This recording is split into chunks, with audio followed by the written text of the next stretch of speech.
year, border agents in Canada have to deal with thousands of so-called illegal aliens who have to be deported. Often that's a straightforward process. They're put on a plane with new travel documents and their file is closed.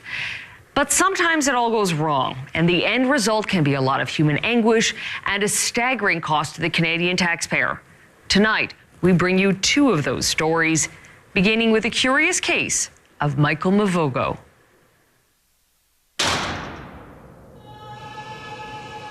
In a poorly heated cell, the days pass slowly for Michael Mvogo.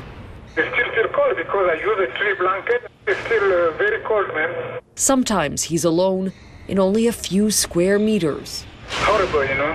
Then you only have to talk to the walls, you know. But every day, the same routine begins with the Bible. When I wake up in the morning, you know, I preach the gospel to the guys, you know. So I would like to do that in Africa. But I believe that everything will be, you know, depends on the Lord. You won't see the real Michael Mvogo in this story, except for a single photo. Our only access to him was a poor telephone line. The Canada Border Services Agency has him locked up tight. It's been that way for nearly 8.5 years. That's longer than some people convicted of homicide. He's trapped by a system that is flawed, deeply flawed. McDonald Scott is Michael's immigration consultant. It's constant supervision. His access to medical care is limited. The food's not very good. The whole 9 yards, as they say. Hardcore maximum security. Maximum security with no parole for holding $10 worth of cocaine and carrying a false U.S. passport. But Michael made a bad mistake. He lied about his real identity, and that got him tangled up in Canada's immigration law. He's inadmissible to Canada and therefore under a removal order. So essentially he's been held for 8 years for breaching administrative law, the equivalent of a parking ticket. Michael is not alone. Across Canada, there are 325 inadmissible men and women in detention awaiting deportation. Most are kept in jail cells treated like common criminals because they're considered flight risks. 66 have been held longer than a year, waiting until another country agrees to accept them.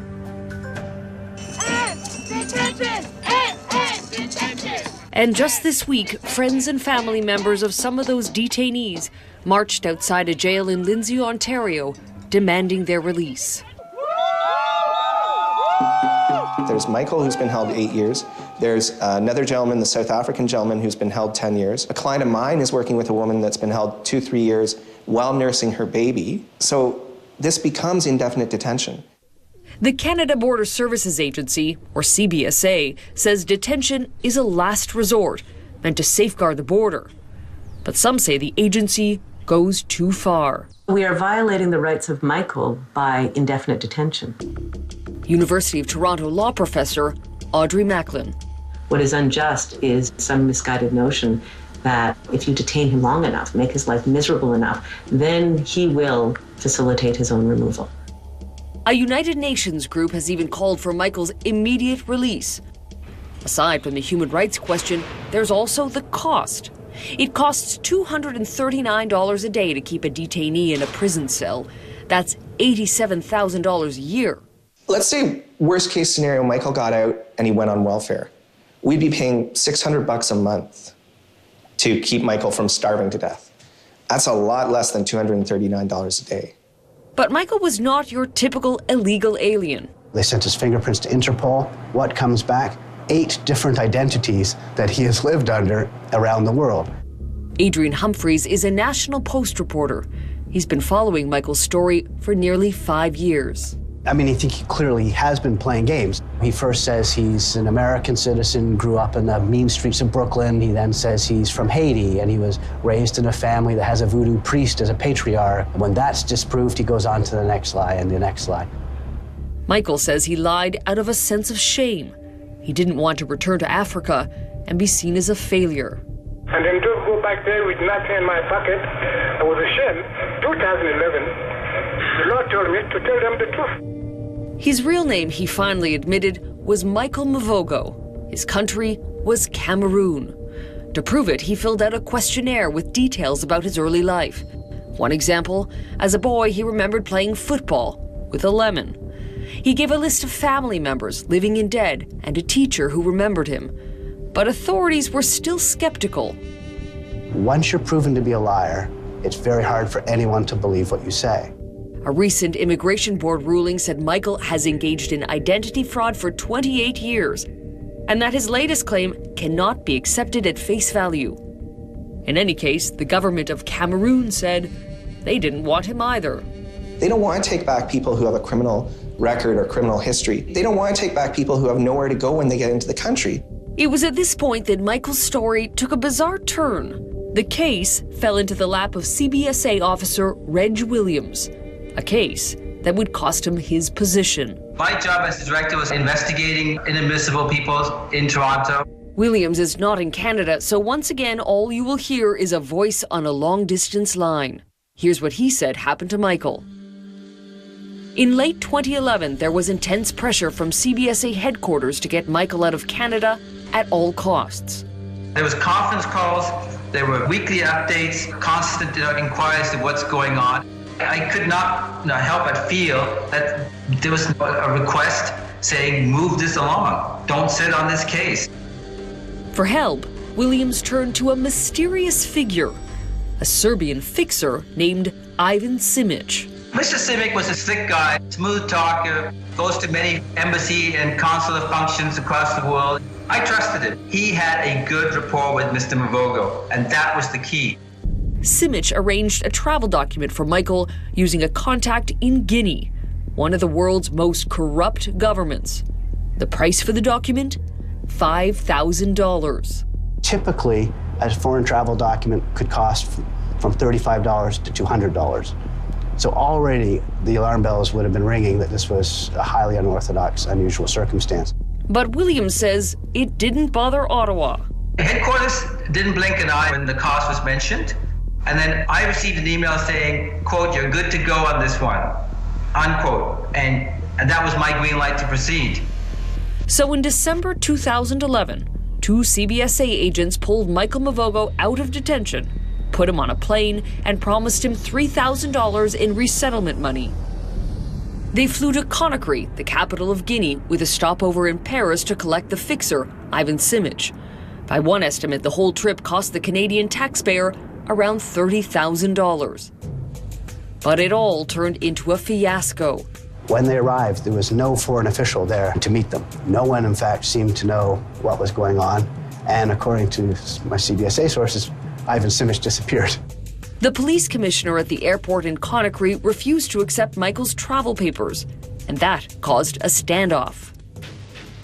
It got so tense, in fact, that the Canada Border Services Agency guards feared they were going to be arrested. They were secretly deleting messages from their BlackBerries, messages that they thought would be sensitive and inflammatory if the Guinea authorities seized them and read them. It was a fiasco in retrospect. We may have been duped, I may have been duped. My superiors were advised that this is a risky proposition. And yes, you could characterize it as a little bit of a scam. Scam or not, Williams says it cost him his position. He was removed as director and reassigned, but he chose to retire. You can call it throwing me under the bus. I would call it a public hanging. MacDonald Scott says that because of incidents like this, Canada needs to take a hard look at its detention policies. We need to do what other countries have done and say, look, there's a reasonable period we can hold someone to remove them. If we can't, we release them, we keep track of them. If eventually in the future we get a travel document, we go, we get them, we put them on the plane, we send them out. As for Michael, he says he's paid enough for his lies and petty crimes. In Canada, so why they don't comply with those human rights? Even third world countries don't keep people for years. But until the CBSA can confirm his identity and find a country willing to take him, Michael will remain in lockup and Canadians will continue to pay.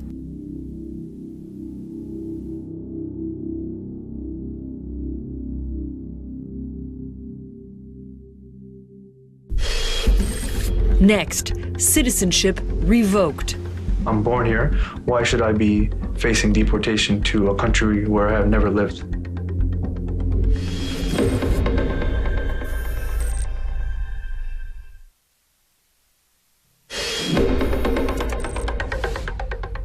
In his Ontario jail cell, Michael Mvogo awaits his removal from Canada. But not everybody marked for deportation is behind bars. I have lived in Canada my whole life. And for most of that life, Deepan Budlakoti enjoyed all the benefits of citizenship. It was all he knew, all he ever wanted. But then suddenly, it all came crashing down. The Conservative government have stripped away my identity to being nothing, absolutely nothing. You're a nobody in nowhere in the world. Today, Deepan can't vote, can't travel, can't get free health care. And Canada wants to deport him to India, a country he's never seen. I'm born here. Why should I be facing deportation to a country where I have never lived? It's a question Deepan asks himself every day, as does his lawyer, Yavar Hamid. Deepan's case tells us that no one is really secure from the state delving back into one's past to find that loophole where they can say, well, maybe you never belonged here in the first place. The Canadian government found that loophole while Deepan was serving a 3.5-year prison sentence. His crime? Selling a rifle and some cocaine to an undercover cop. Yes, I committed a crime. I pay my debt to society, but yet I'm getting punished again for the same offense. And this punishment would be a lot worse. Deepan was stripped of his passport, his social insurance number, and his health card. The fact that he was born in Ontario made no difference. If you give someone a Canadian passport and they believe that they're a Canadian citizen for 21 years of their life, and then poof, they just say you're no longer a Canadian citizen and you have a passport in air, I find that completely ridiculous. I'm born here, this is my birthright. Not so, said the Canadian government. The Citizenship Department said that when Deepan was born in 1989, his parents were working for the Indian High Commission in Ottawa. There's a provision under the Citizenship Act is that if your parents have worked for a High Commission or an embassy, the child is considered a diplomatic child, therefore they're not considered a child of that state where they're born in. His brother David is a Canadian, so are his mother and father, proud of their passports. Though they can't express it in English, they're baffled by the government's effort to deport their firstborn son. This is not Guantanamo Bay in Canada. This is a country with rights and the rule of law for a person who has been connected here all of their life. When the Indian government said he wasn't their citizen either, Deepan became a man without a country. He is, in all respects, a product of Canada. Professor Audrey Macklin is the chair in human rights law at the University of Toronto. The government's apparent relentless attempt to remove him from Canada speaks to a kind of vindictiveness and targeting of people that all Canadians should be concerned about. Still, last September, a federal court judge upheld the government's action. The judge ruled that because of the circumstances of his birth, Deepan has not established his Canadian citizenship. At a stroke, Deepan became stateless. Good afternoon, my name is Deepan Budlakoti. I have lived in Ottawa my whole life. There's one right Deepan hasn't lost, the right to fight back.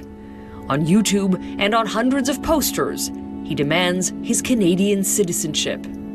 Government officials are violating my constitutional rights and violating my UN principles. These are things that should concern all of us. He turned himself into a national campaign, winning the support of trade unions, civil liberties groups, and a wide array of activists. The bottom line is to rip somebody out of the country that they have lived in since birth, send them to a place they've never been to where they have no connections, is to deprive them of the security of the person. But Deepan hasn't lost faith in Canada or its system of justice. He's continuing his legal fight to work, get health care, and ultimately regain his citizenship. What does it mean to be Canadian? Well, me to be Canadian is to go outside, freely to go work, go skating, watch a hockey game, not worrying that I gotta watch over my shoulder, just live a normal, enjoyable life instead of a constant, stressful life.